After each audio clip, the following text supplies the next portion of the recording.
Welcome to Next Round with the Pacific Research Institute. I'm your host, Rowena Ichon. In this podcast, PRI's Senior Director of Education Studies, Lance Izumi, and Director of Communications, Tim Anaya, chat with Ting Sun, a member of the California State Board of Education and co-founder of Natomas Charter School in Sacramento, California. Natomas Charter School is one of the schools profiled in Lance Izumi's book, Choosing Diversity. Ting Sun discusses the innovative learning programs that are meeting the needs of Sacramento-area students and also responds to the growing political hostility against charter schools at the state capitol. Thanks for joining us.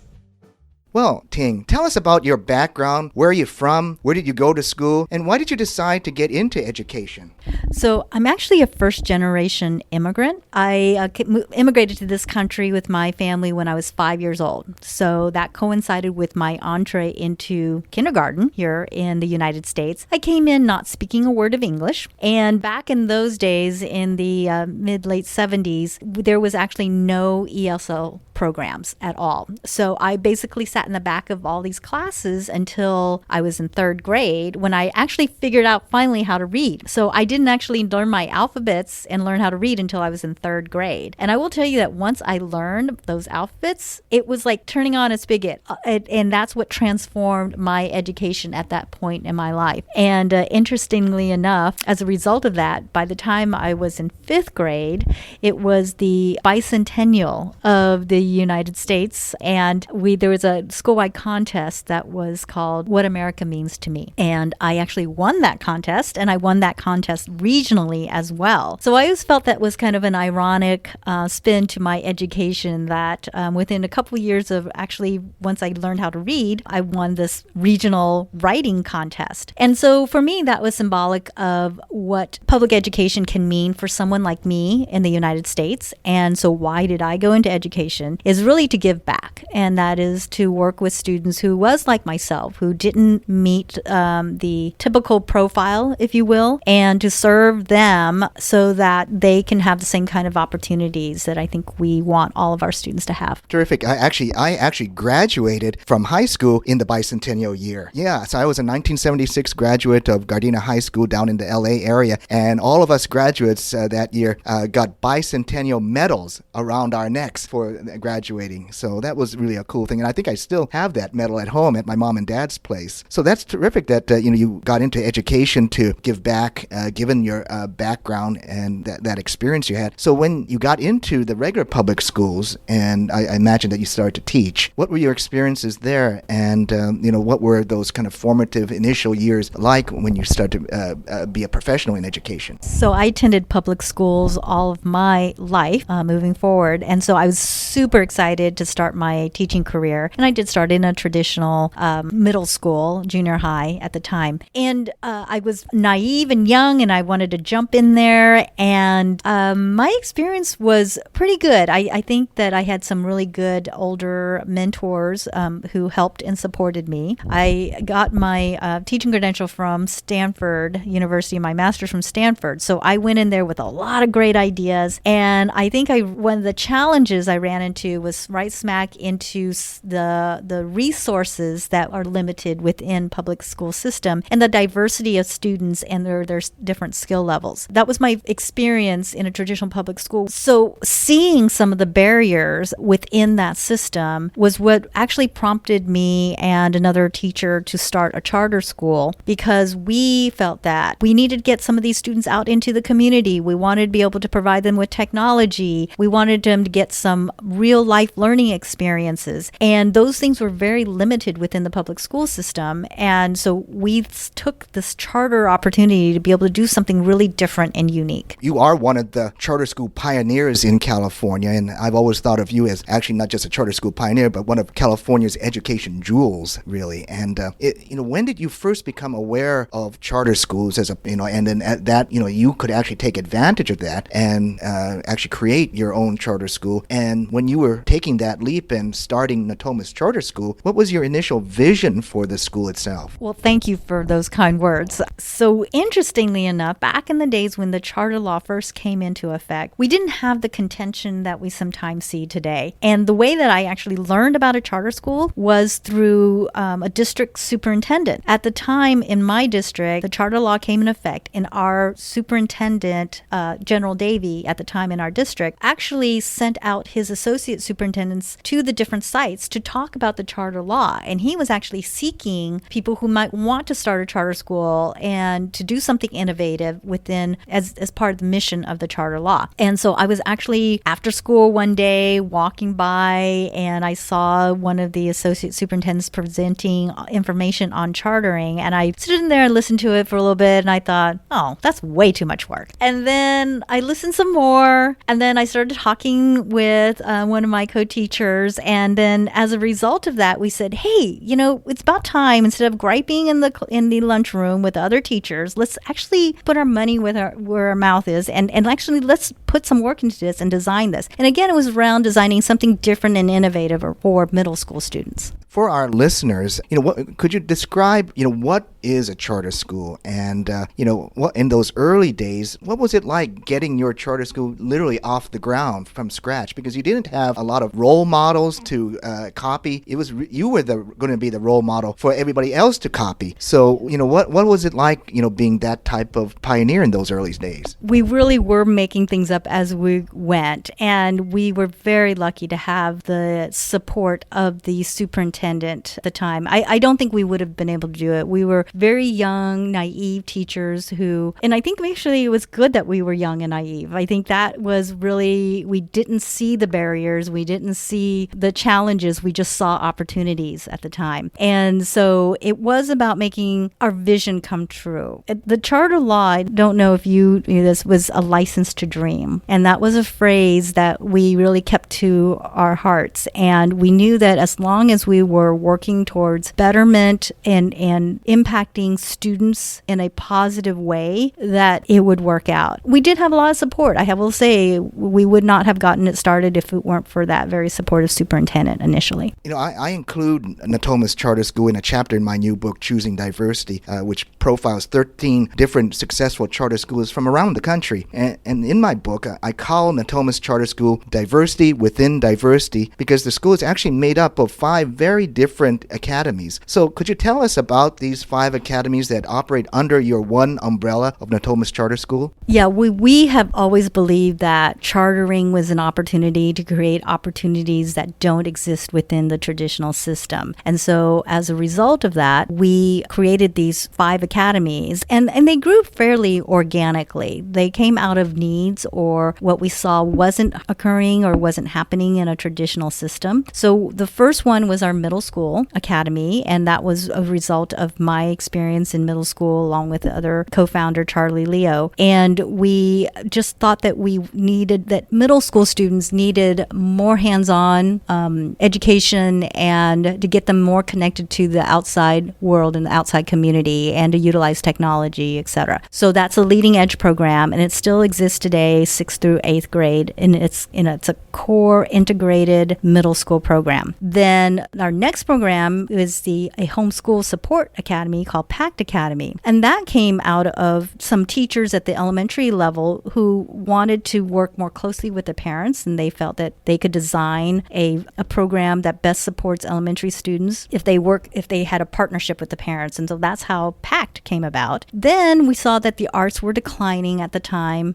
This was the late 1990s. The arts was declining in our traditional system, and so we started the Performing and Fine Arts Academy. And then from the Performing and Fine Arts Academy came our Independent Learning Academy, which is now our virtual academy. And then a few years ago, we started our STAR Academy, which is an elementary program. And that's all incredibly impressive. In fact, I actually mentioned in my book that your school, Natomas Charter School, it really embodies the title of the book, Choosing Diversity, because of all these different types of learning models that you incorporate under the one roof of Natomas Charter School. So the subtitle of my book is How Charter Schools Promote Diverse Learning Models and Meet the Diverse Needs of Parents and Children. So tell us about why charter schools have this unique ability to meet the individual needs of children, and specifically how your different academies meet the needs of different types of parents and children in your area. The original intent of the charter law was to waive much of the ed code and provide flexibility within the ed code so that we have the freedom to develop something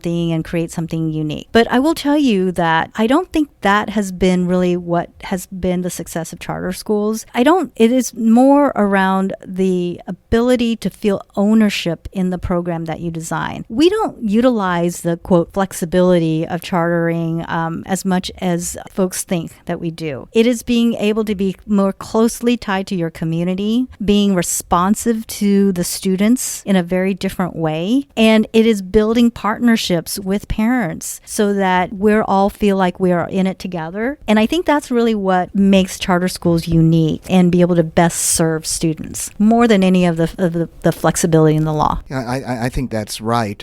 If you just look to me as, when I wrote the book and looked at your school, if you think about the 5 different types of academies and then you compare, for example, with the regular public school system, it would be very unusual, almost unheard of, to have a single regular public school be able to address all of those interests and needs of the kids who are going to your school, certainly at the high level of quality that you provide here at Natomas Charter School. So over the years, I'm sure Natomas Charter School has evolved, and you've probably learned a lot regarding what works and doesn't work for your school and for your students. So, could you tell us a little bit about how I think the school's been around for 20 years or so, how are things different now versus how they were in those early days? So what I've learned works best is to stay true to your mission. Stay true to the mission of your school. We have evolved quite a bit, but what we have not changed is our focus on the mission of the school to provide the best quality education program based on the tenets of our charter. So let me just ask you really quickly, since you bring up the tenets of your charter. So what are some of the tenets in your charter, and how difficult was it initially to sell to the school board who was going to give you approval to start your school? So our charter has always been grounded in 5 tenets. The first one is integrated thematic curriculum, so that there's connection between the different subject areas that students learn. The other is parental involvement, community involvement, using technology as a tool for learning, and alternative types of assessments. So not just grading by grades, but using portfolio systems and other alternative ways of assessing how students learn. So those have been part of our school and part of our 5 academies. They manifest in very different ways. They've evolved based on different standards and curriculum that's come through California in these 27 years, but we're still grounded in those 5 tenets and we have not moved away from those. Now, as far as beginning and how